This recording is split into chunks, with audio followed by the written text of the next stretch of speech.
నమస్తే. Welcome to Suman TV. నేను మీ విష్ణు. ప్రస్తుతంతో పాటు సర్టిఫైడ్ ఫైనాన్షియల్ ప్లానర్ రాంప్రసాద్ గారు ఉన్నారు. వారితో మాట్లాడదాం. సార్ నమస్తే సార్. నమస్తే అండి విష్ణు గారు.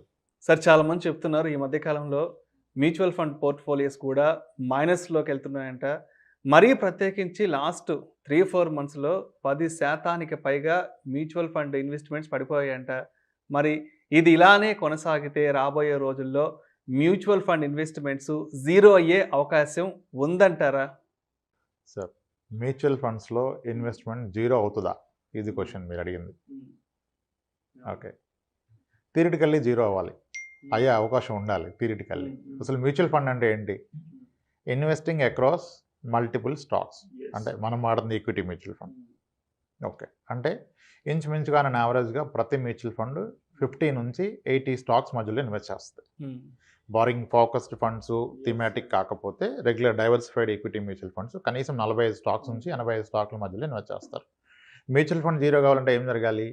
ఇతను ఇన్వెస్ట్ చేసిన 70-80 స్టాక్స్ అనే జీరో అవ్వాలి. ఆ 70-80 స్టాక్స్ ఏవి? మీరు వాడుతున్న టైటాన్ వాచ్, మీరు వాడుతున్న మారుతి కారు, మీరు వాడుతున్న ఆశీర్వాద్ ఆట, వాట్ ఎవర్, ఐటీసీ, మీ ఎస్ బ్యాంక్, మీ ఎస్బీఐ బ్యాంకు, మీ హెచ్డిఎఫ్సి, ఐసిఐసి, ఇవే కదా అక్కడ ఉన్నాయన్నీ. మీ ఇన్ఫోసిస్, టీసీఎస్. ఒక స్టాక్స్ జీరో అవటం అంటే ఏంటి? ఆ కంపెనీ ఎగ్జిస్టెన్స్ లేకపోవటం. ఒక స్టాక్ జీరో అయిందంటే దాని ఎగ్జిస్టెన్స్ లేదు కదా. ఇప్పుడు రిలయన్స్ కమ్యూనికేషన్ జీరో దగ్గరగా వచ్చింది అంటే దాని ఎగ్జిస్టెన్స్ లేదు ఈరోజు. అసలు కంపెనీ మనుగడే లేదు. లేదు అంటే కంపెనీస్ మనుగడ లేకుండా పోతే జీరో అయిపోద్ది. ఇలా మనం అనుకున్న కంపెనీస్ అన్నీ మనుగడ లేకుండా పోతే మన మ్యూచువల్ ఫండ్ జీరో అవుతుంది. మరి ఇవన్నీ నిజంగా మనుగడ లేకుండా పోతాయా? కార్ అనేది లేకుండా, ఇంకా అన్నీ మీకు వాచ్ అనేది లేకుండా, ఇవన్నీ బ్రాండ్స్ అన్నీ లేకుండా వెళ్ళిపోవాలి కదా. అది ఎలా అవుతుంది? అది జరిగే పాసిబిలిటీ ఉంటే మ్యూచువల్ ఫండ్ జీరో అవుతుంది.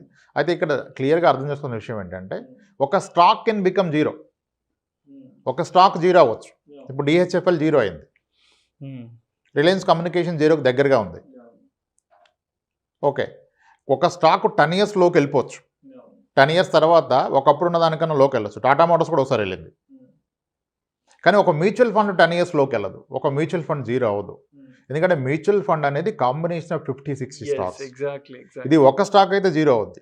ఇప్పుడు మీరు ట్రై చేయండి. డిహెచ్ఎఫ్ఎల్ జీరో అయింది కదా, బై డిహెచ్ఎఫ్ఎల్ అని గూగుల్లో సెర్చ్ చేయండి. ఎంతోమంది రికమెండెడ్ చేశారు డిహెచ్ఎఫ్ఎల్ కొనుక్కోండి, మీ డబ్బులు రెట్టింపు అవుద్దని. రాకేష్ జుంజునవాలా గారు కొన్నారు, దాని మీద వీడియోలు చేశారు. మరి ఆయన గ్రేట్ ఇన్వెస్టర్, ఎంత అనాలిసిస్ ఉంది, ఆయన కొన్నాడు, అది జీరో అయిపోయింది. కానీ ఆయనకి ప్రాబ్లం లేదు. ప్రాబ్లం ఆయన పెట్టి 200 కోట్లు పోతే ఆయనకు ప్రాబ్లం కాదు. కానీ ఒక రిటైల్ ఇన్వెస్టర్ పెడితే దాంట్లో 2 లక్షలు పెడితే పెరుగుద్దని ఆశతో ప్రాబ్లం. సో ఒక స్టాక్ కెన్ బికమ్ జీరో. ఒక stock can go to 10 years లో, కానీ mutual fund cannot go to 10 years లో. ఎందుకంటే mutual fund is a combination of 40-50 stocks which is spread across different sectors, at least 13 sectors. Automobile అనుకోండి, software అనుకోండి, hospitals అనుకోండి, consumer goods అనుకోండి, auto accident, what ever it is, pharma, speciality chemicals, banking, non banking, ఇలా multiple సెక్టార్స్లో ఉంటుంది. కనుక ఇది zero అయ్యే chance ప్రాక్టికల్గా ఉండదు, థియరిటికల్గా ఉంటుంది. అయితే ఇంకోటి, సరే ఇట్లా కాదు సార్, ఈ మాట్లాడినందుకు డేటా చూద్దామంటే ఇండియాలో మ్యూచువల్ ఫండ్స్ ఎప్పుడండి స్టార్ట్ అయింది? 1963లో యూటీఐ మ్యూచువల్ ఫండ్ స్టార్ట్ అయింది. 63లో united trust of India. UTI is the government, RBI స్థాపించిన సంస్థ. అప్పుడు స్టార్ట్ అయింది మ్యూచువల్ ఫండ్ 1963లో. అప్పుడు ఎన్ఏవి కాన్సెప్ట్ లేదు, ఓన్లీ డివిడెండ్ కాన్సెప్టే. 1 year తర్వాత డిస్క్లోజ్ అయ్యేది, మీరు లాస్లో ఉన్నారా, మీ క్యాపిటల్ తగ్గిందా పెరిగిందని. అది అలా కాలక్రమంగా 1987 నాటికి పబ్లిక్ సెక్టర్ బ్యాంక్స్ కూడా మ్యూచువల్ ఫండ్ లైసెన్స్లు ఇచ్చారు. అప్పుడు మీకు state bank of India mutual fund, Canara mutual fund, BOB, PNB mutual funds వచ్చాయి.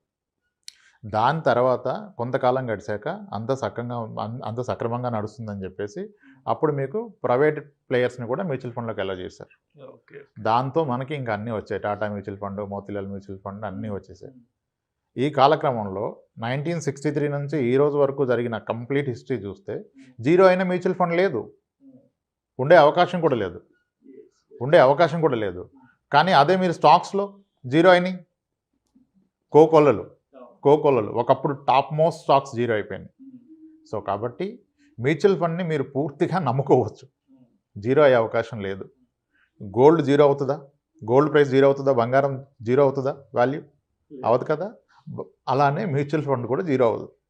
మ్యూచువల్ ఫండ్ జీరో అయ్యే పరిస్థితి వస్తే మీ బంగారం వాల్యూ జీరో అవుతుంది.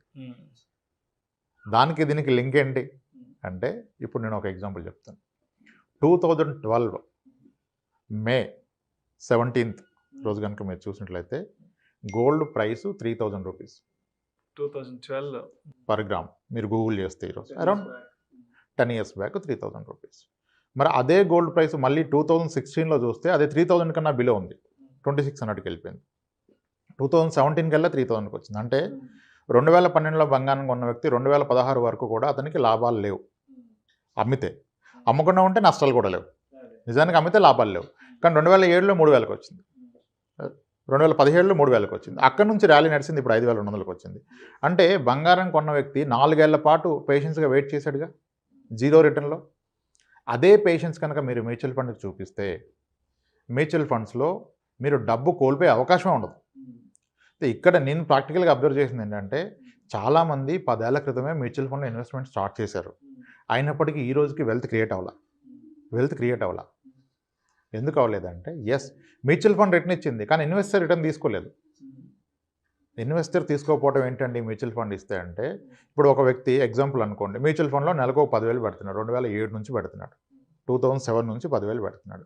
అదే వ్యక్తి ఆ రోజు సుకన్య సమృద్ధి లేదు, పీపీఎఫ్లో పెడుతున్నాడు, వాటెవర్ అదర్ స్కీమ్స్లో పెడుతున్నారు, ఇన్సూరెన్స్ పాలసీల్లో పెడుతున్నాడు, ఓకే, ఒక ప్లాట్ కొనుక్కున్నాడు, చిట్టీలో పెడుతున్నాడు, అన్నీ చేస్తున్నాడు. కానీ ఎప్పుడు ఇతనికి అత్యవసరం వచ్చినా లిక్విడిటీ అనేది ఒక్క మ్యూచువల్ ఫండ్లోనే అవైలబుల్ ఉంది కదా, ఇంకెక్కడా లేదు కదా. కాబట్టి ప్రతి అవసరానికి మ్యూచువల్ ఫండ్ డబ్బుల్లో తీసాడు. ఇతనికి అవసరం వచ్చినా, ఇతని ఫ్రెండ్కి అవసరం వచ్చినా, ఇతని సిబ్లింగ్స్ ఎవరికైనా అవసరం పడ్డా, ఆగు నేను చూస్తాను, మన దగ్గర ఉన్నాయి, అక్కడ వస్తాయని చెప్పి తీశారు. అంటే అతను ఎందుకు పెట్టాడో తెలియదు. ప్రతి అవసరానికి ఇక్కడ తీస్తే డబ్బేలా పెరుగుతుంది ఉంటే కదా. ఇప్పుడు మీరు నిపాన్ ఇండియా గ్రోత్ ఫండ్ 22% పెరిగిందని చెప్తున్నాం 27 yearsలో. మరి ఆ 22% తీసుకుంది ఎవరు? ఆ 25 years ఉన్నతను కదా. కానీ ఎవరున్నారు? సో లిక్విడిటీ ఎంత బెనిఫిటో అలాగే అది అంత డేంజరస్ కూడా. ఈ ఇన్వెస్టర్ కనుక ఆ పేషెన్స్ ఆబ్జెక్టివ్ అనేది తెలియకపోతే మ్యూచువల్ ఫండ్స్ రిటర్న్ అవ్వవు. మీకు విషయం తెలిస్తేనే రిటర్న్ ఇస్తాయి. మీరు ఎందుకు పెట్టారో తెలిస్తే రిటర్న్ ఇస్తాయి. జీరో అయ్యే అవకాశం అయితే ఏ విధంగానూ లేదు. థియరిటికల్లీ చెప్పొచ్చు, ఉంది కదా సార్, 50 కంపెనీలు జీరో అయిపోతాయి అంటే 50 కంపెనీలు జీరో అయిపోతే ప్రపంచం జీరో అయిపోతుంది. ప్రపంచం జీరో అయిపోద్ది, ప్రపంచం జీరో అవ్వదు. సో 1-2 స్టాకులు జీరో అవుతాయి, ఖచ్చితంగా అవుతాయి స్టాక్స్. అందుకనే మరీ ఇంత గట్టిగా మనం చెప్పేది ఏంటంటే, ఒక స్టాక్ను మీరు నమ్ముకోవద్దు. ఇప్పుడు మీరు నమ్మిన కొన్ని క్లోజ్ అయిపోయిన స్టాక్స్ని ఒక్కసారి గూగుల్లో సెర్చ్ చేయండి, ఎంతమంది బై రికమెండేషన్ ఇచ్చారు. ఇప్పుడు అవి మానుకుని వేరే స్టాకులు రికమెండేషన్ ఇస్తున్నారు. మరి ఆ రోజు ఇచ్చిన దాని గురించి ఎక్స్ప్లెనేషన్ ఎక్కడిది మనకి? సో రాకేష్ జుంజునవాలా గారు పెట్టాకే డిహెచ్ఎఫ్ఎల్ జీరో అయిపోయింది. ఆయన ఇన్వెస్ట్ చేసిన ప్రాబ్లీ 6 monthsలో. మరి ఆయన ఫాలో అయ్యే వాళ్ళు చాలామంది పెట్టుంటారుగా. సో కాబట్టి స్టాక్స్ జీరో అవుతాయి, మ్యూచువల్ ఫండ్ జీరో అవ్వవు. ప్రాక్టికల్లీ అవ్వవు, థియరిటికల్లీ అవుతుంది. ఆన్సర్ థియరిటికల్లీ జీరో అవుతుంది, ప్రాక్టికల్గా అయ్యే అవకాశం లేదు. అండ్ 1963 నుంచి మనకి హిస్టరీ ఉంది. ఇంత హిస్టరీలో కాంది ఇప్పుడు కొత్తగా జీరో అవుతుందా? అవుతుంది. సో మ్యూచువల్ ఫండ్ జీరో అయ్యే అవకాశం లేదు. Right. Thank you sir. Thank you so much Ramprasad గారు. మ్యూచువల్ ఫండ్స్ ఇన్వెస్ట్మెంట్స్ జీరో అవుతాయా కావా అనే అంశం గురించి ప్రేక్షకులకు మీ విశ్లేషణ ద్వారా చాలా చక్కగా వివరించారు. Thank you so much sir. Right sir, thanks sir. ఇలాంటి మరిన్ని interesting videos and valuable information కోసం వెంటనే మా ఛానల్ను సబ్స్క్రైబ్ చేయండి, లైక్ చేయండి, షేర్ చేయండి. అదేవిధంగా మీ అభిప్రాయాలను వీడియోస్ కింద కామెంట్స్ రూపంలో మాకు తెలియజేయండి. This is Vishnu signing off.